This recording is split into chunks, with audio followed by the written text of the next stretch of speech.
Өнөөдөр үндэсний статистикийн хорооноос манай улсын нийгэм эдийн засгийн эхний 7 сарын нөхцөл байдлын талаар мэдээлэл өглөө. Улсын нэгдсэн төсвийн тэнцвэржүүлсэн нийт тэнцэл 1.9 их 80 төгрөгийн алдагдaltaа гарсан байна. Өөрөөр хэлбэл төсвийн алдагдал өмнөх оны эхний 7 сартай харьцуулахад 3 дахин өндөр гарчээ. Харин инфляцийн түвшин өмнөх оноотой ойролцоо түвшинд байна. Манай улсын нэг өрхийн сарын дундаж мөнгө орлого нь 874 мянган төгрөг. За энэ нь өмнөх оны мөн үетэй харьцуулахад 100 гаруй мянган төгрөгөөр буурсан үзүүлэлт юм байна. Айл өрхүүд олж байгаагаас илүү их зарлагтай амьдарч байгаагч өнөөдөр танилцуулсан юм. 870 мянган төгрөгийн орлоготой айлын зарлага нь 950 орчим мянган төгрөгт хүрсэн байна. Өөрөөр хэлбэл айл өрхийн сарын зарлага нь орлогоосоо давжээ. Зүү тогтлоороо бол орлого нэмэгдээ, орлого нь өндөр, зардал нь бага, тэгээд тодорхой хэмжээний хомдол үүсэж байгаа хэрэгтэй тийм ээ. Гэтэл манай яг судалгааны дүнгээр бол ерөөсөө зардал бол орлогоосоо бага хэмжээгээр бол давсан байна.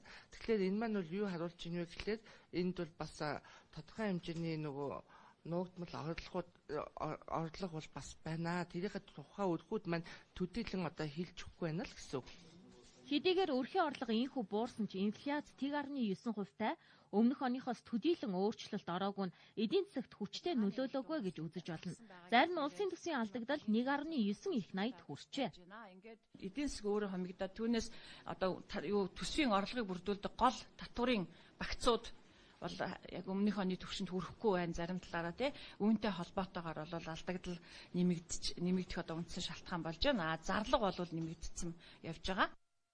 Манай улсын эдийн засгийн бодит өсөлт 1.4%-тай гарлаа.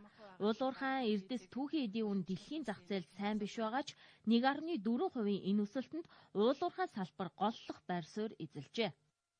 Олборлож байгаа олборлолт нь бол харин буураг байгаа. Үүнтэй холбоотойгоор манай эдийн засгийн тэр 1.4% бол бас эерэг нөлөө үзүүлж байна. Хөдөө аж ахуйн салбар бол эерэг ийм нөлөөтэй. Энэ оны жилийн эцэст нэг 4 сая орчмоор мал нэмэг одоо өсөх ийм одоо урьдчилан тооцоолыг бид нар хийсэн.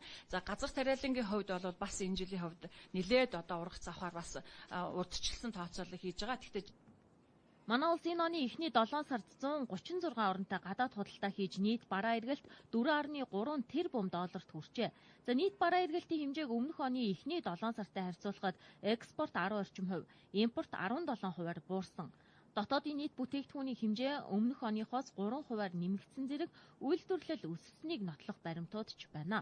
За харин банкны чанаргүй зээлийн хэмжээ өнгөрсөн оны мөн үетэй харьцуулахад 25 орчим хувиар өсжээ.